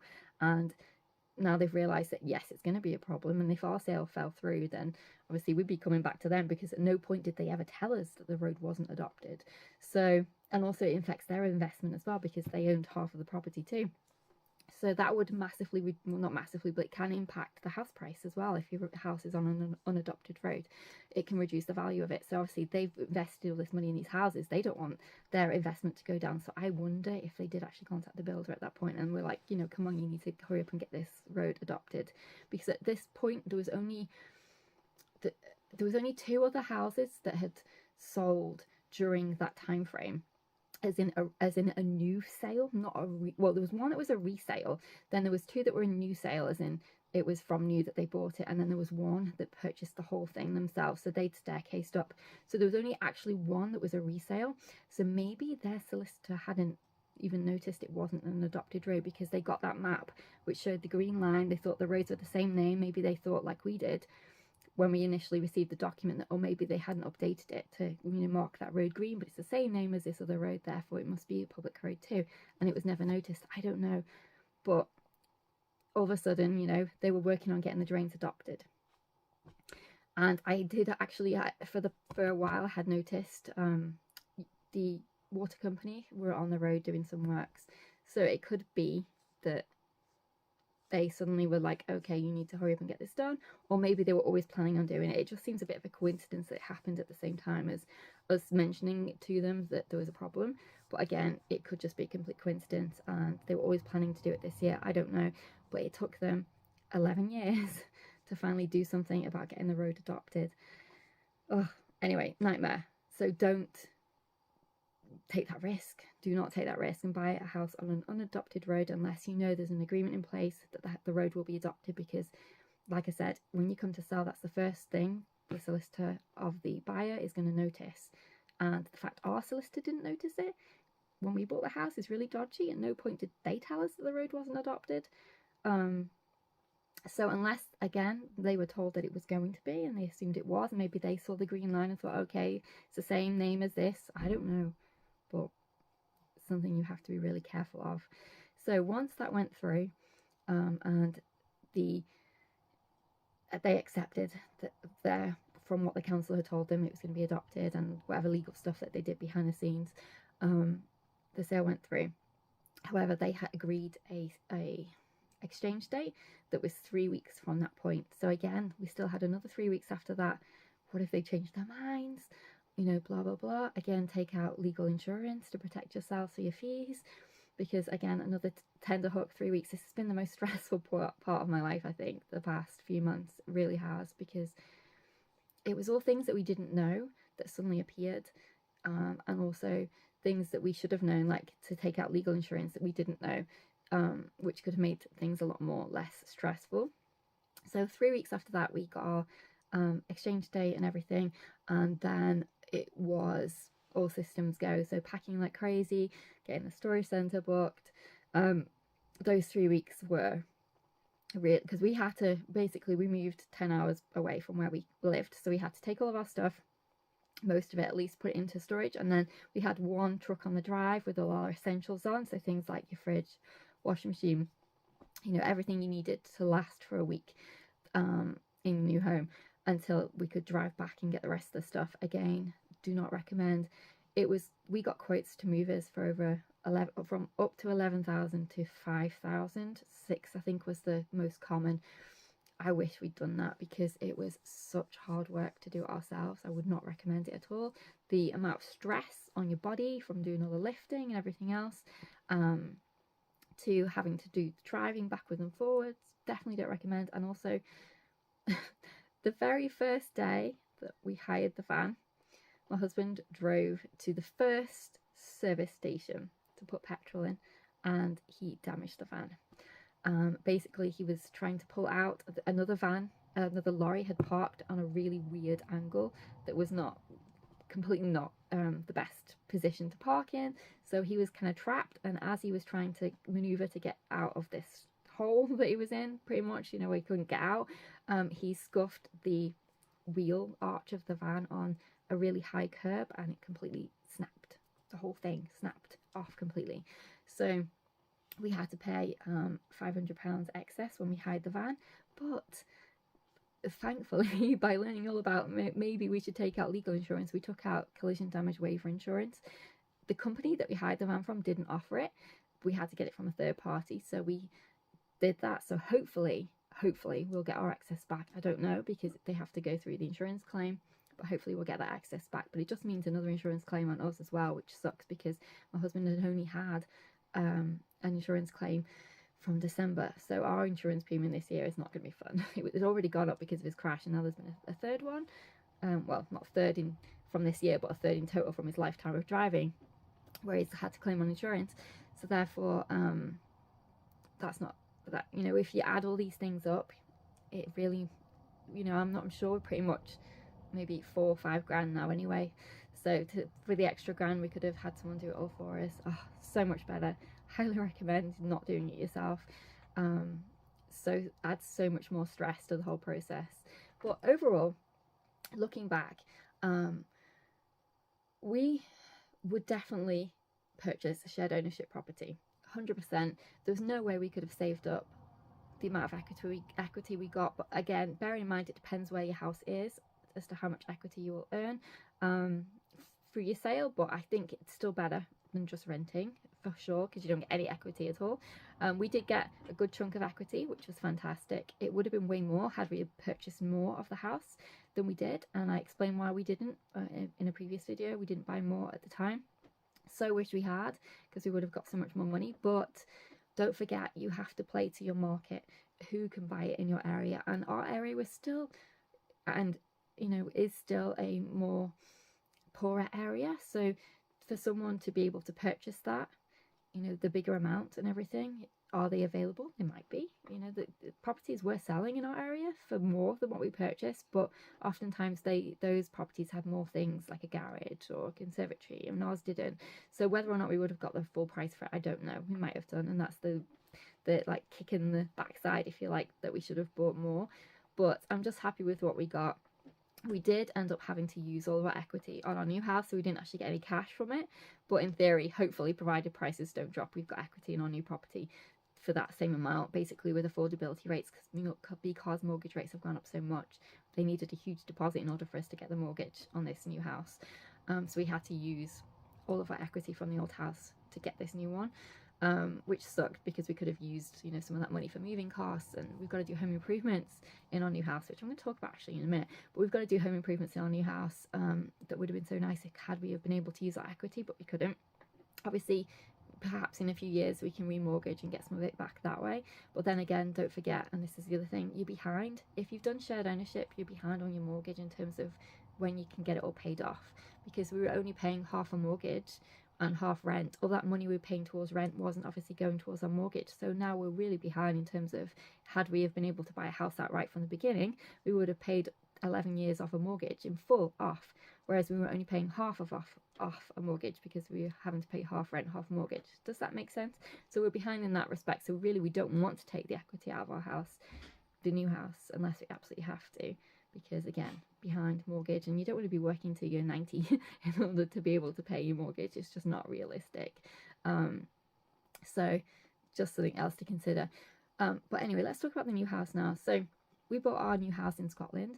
The England and Scotland system is completely different. I chose to find a solicitor who was qualified in both England and Scotland, so he could do both sale of our old house and purchase of our new house in one transaction. We had to do that for a reason, because all our money was tied up in our original property, so we didn't have a deposit for our house, for the new house.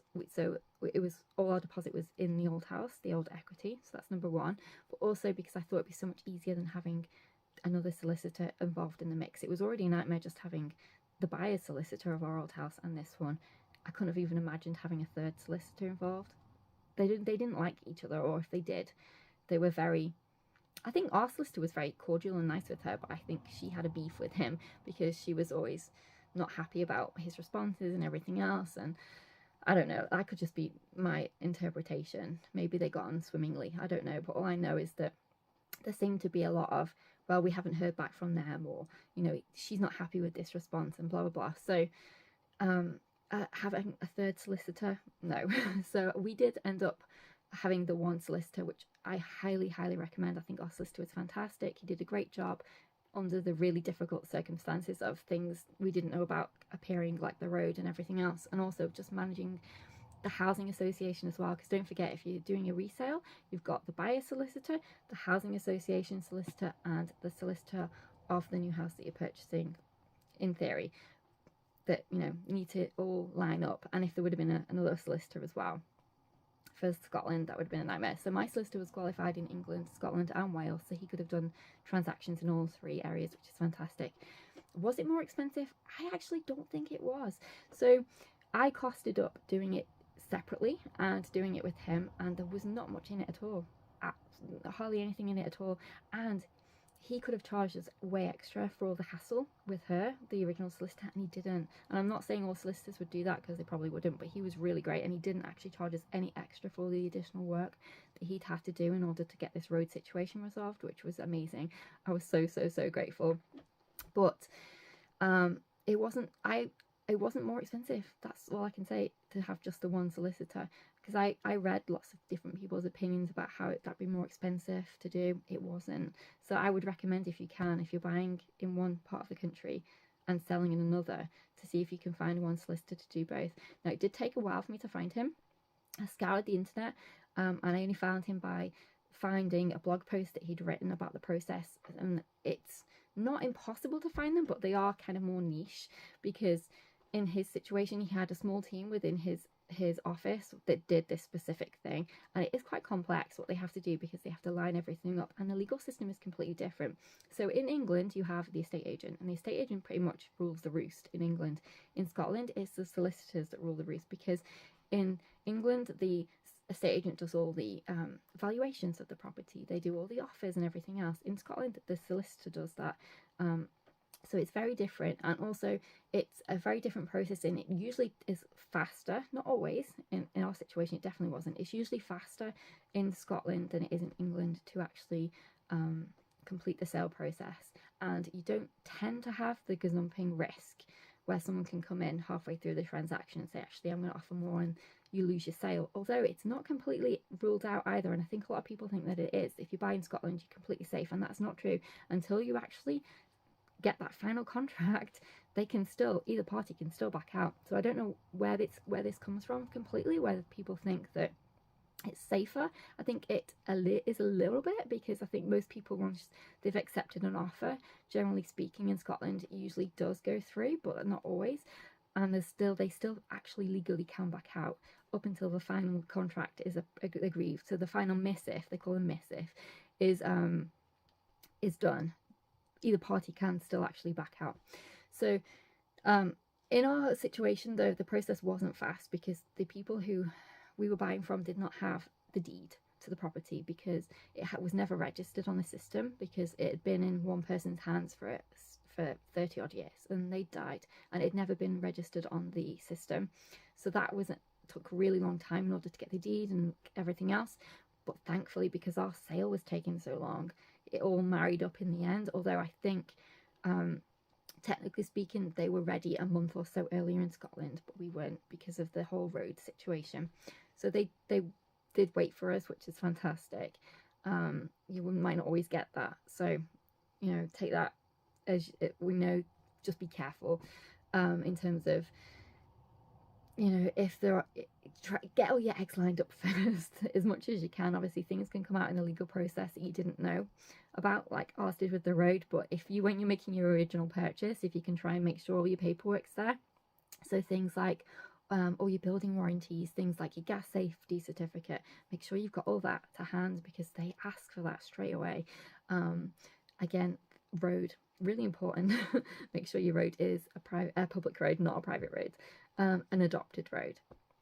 So you can, you do your you know, your checks up front, your due diligence, if you like, up front as much as you can, but obviously you can't guarantee throughout the process that nothing is going to come up, because sometimes it can.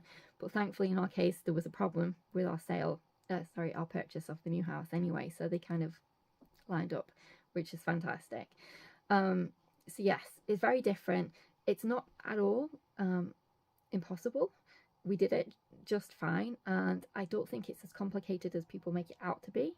I think provided your solicitor is good and knows what they're doing, they can actually line it up perfectly, and they can do it in a way you don't have cash deposit as well. So don't think it's completely out of the, you know, you can't do it, it's impossible if you don't have the money for your deposit. They can do exchange and complete, which is what we had to do at the same time in order to be able to purchase. It is completely possible, and it doesn't matter that it's a different country as in Scotland. You can still do it that way, a different legal system. You can still do it. So that was fantastic, because that was another one of my fears. Would we be able to do that because we were going from England to Scotland? But yes, you can, just fine. But yes, very different system. I think their system is more smoother, to be honest, because they have to get the survey up front. So in England, you only get your survey once you've put your offer in and everything else. And only if you're wanting to take this survey. Not everybody does. Some people just do the valuation survey. But if you want the survey of the property as well, you have to pay for that as the purchaser, and then obviously negotiate price if anything comes up. In Scotland, they get the survey done first. So the seller of the property has to get the survey done of the whole house, and then obviously the person who's making the offer has the survey in front of them, so they can see whether or not there's any issues on there before they make the offer, if they want to do negotiation or anything else. But bear in mind, and this is one thing that kind of came up at the end of ours, when you're making your offer in Scotland, you're not completely safe with the survey. So with our survey, it said it scored on a 1, 2, 3, 1 being fine, 2 being some issues, 3 being it needs to be fixed, you know, right now pretty much, or very, very soon. So ours was all a 2, which was fantastic. But in my offer that we made, our solicitor had asked for warranties to be provided for things like the gas and the windows and everything else. But as it got to the end of the process, their solicitor asked for those to be taken out. Now, what were we supposed to do at that point? There was nothing really we could do. It was either buy it or not. So we had to agree for them to take that clause out where warranties had to be provided. So in Scotland, you only have 5 days after you purchase a property in order to make a complaint about anything. Or after that, yeah, it's gone. You know, you can't, there's no legal right to then say anything about the property. So when we moved in, we noticed there were several problems with windows, which we hadn't been on the survey, and also hadn't been noticed at our original view. We only viewed once because we were so far away. So I don't know whether it just got worse over time. There was one of the things we did notice, but 3 of the other things we definitely didn't notice. So I don't know whether it got worse over time, or whether before we came to view, they, you know, hair dried, or I have no idea. I don't even know if you can do that. But basically 3 of the windows upstairs, the double glazing has blown, and basically it creates kind of like I would imagine looking at over someone who's got really dodgy eyesight. So all the windows that you can't see properly through them in parts. So in this one, for example, it's the middle, and in the other 2 it's kind of in the same spot as well. But again, because there was no warranty provided for the windows, there's nothing we can do. There's no recourse. So we do have to buy 3 new windows, which sucks because we didn't expect to have to do that, but it's just one of those things. And then also we have Velux windows, and we knew at the time they looked a bit old, but I don't know what happened over the winter. It just got, I don't know, maybe they got battered or whatever, but they definitely need to be replaced as well. So basically that's 5 windows, which absolutely sucks, and it's not something we budgeted for, it's not something we planned for, it wasn't on the survey, but there you go. So don't think just because in Scotland they have this survey up front, you're protected. It's not true. But it's just one of those things. When you buy a house, you know, sometimes you have to do these things. Thankfully, touch wood, the heating is working, because obviously if you had to buy a new boiler on top of that, that would suck. But they had bought a new boiler a few years ago, and it had been serviced every year, and they actually did provide the service paperwork to show that it had been serviced. So not that we would have had necessarily any recourse about it, because they made us take out the warranty, for, you know, warranty guarantee, so out of the contract, so that they would provide a guarantee for everything that was had to be removed. So even if it hadn't been working, I don't think we would have had much recourse anyway. But touch wood, it's working. So and it's younger than our old boiler, because our old boiler was 11 years old. It was working perfectly fine. We had actually had it in warranted for a period of time as well, so it had British Gas come out to inspect it and everything, and it was perfectly fine. It worked just fine. But obviously, you know, who knows, 11 years old, I don't know how long boilers last, but it was going perfectly fine. So hopefully it'll still go well for them for many years to come. But that was the thing about moving. I was, is this boiler going to be okay? But we do want to do improvements long term. So my husband is very much energy efficiency nut. He loves, you know, underfloor heating. He wants the battery pack and everything else. He wants solar and all these kind of things. So in the future, that's what we want to do anyway. So to have to do the windows was something we would have had to have done anyway to make those energy efficiency things work. So ultimately we would have had to have done them anyway, but we just didn't think we would have to do them right now, which sucks. But it does have to be done right now because of the fact that another winter, you know, it lets out heat. If the double glazing is blown, it's not working efficiently. The sound is not great either. So in terms of, you know, traffic noise and everything, so it needs to be fixed, and that's just something we didn't plan for. It's just other things to be aware of in the buying selling process. But ultimately, to sum this video up, 100% we would definitely have purchased a shared ownership property again if we had to. It was a fantastic opportunity that you know, enabled us to be able to then go on to buy a whole house with a mortgage, obviously, but, you know, not have to do half rent, half buy again. It enabled us to save equity. It also, because the prices in the area went up as well, we benefited from that. It gave us security for 11 years. We didn't have issues of people telling us that we'd have to move or something along those lines, you know, if they wanted to sell or whatever. The only cons I would say, and it's not necessarily cons, but there are things to be aware of. So your rent will increase, and ours did, by RPI every single year. So it's just something to bear in mind. Two, you have to be careful about what your service charge is. Now with us, our service charge was very straightforward. It was just for their buildings insurance. There was nothing else involved in it, and it, you know, for that reason, I'm really happy and was very happy with it. But it's something to check to make sure, because especially with flats, sometimes the service charges can be astronomical. So just make sure, you know, you do all your due diligence at the beginning and make sure. We had to pay ground rent, but the people who now purchased our property don't, because they have eradicated ground rent. I don't know if that's for everybody. I hadn't really read up on it, to be honest, but our people who purchased didn't have to pay ground rent anymore. So that was fantastic. And I think if you're purchasing now as a new shared ownership person, you probably won't have to pay ground rent either, which is amazing. But we did, and that was a waste of money. So for 11 years we had to pay £150 a year, which was a complete waste of money. Nothing was ever done with that. There was no improvements ever made, so they just pocketed that money. Also, check when you're purchasing that you can eventually buy or own the freehold. So with us, you could get the freehold provided you purchase the rest of the property, and there was no charge. It was just all thrown in at the end. Really important, and I would say try and negotiate that if it's not a free thing. So sometimes people say, oh, you have to pay, you know, a certain amount to get the freehold. Ours wasn't, and I'd try and negotiate that if you can to get it from leasehold to freehold. Although again, I've heard rumours and things like that. Again, I wasn't following it closely because we were moving, but I heard rumours about where they were trying to get rid of leasehold. So maybe this won't even be an issue for you, but if it still is currently, make sure that the freehold is free once you purchase the whole thing in full. And as I said in my first video, try not to leave it too long till you can staircase up, provided that you're not entering at a really high point. If you're entering at a really high point, then obviously give chance maybe for the market to settle. But if you're entering at a lower point like we did, try and staircase up sooner, because then you'll get full property rights of the whole thing as opposed to only getting half. But that's everything. So I hope that was helpful for you, and completely possible to move from England to Scotland. No issues whatsoever apart from things that came up in the normal legal process, but I would definitely recommend doing it with one solicitor if you can rather than two.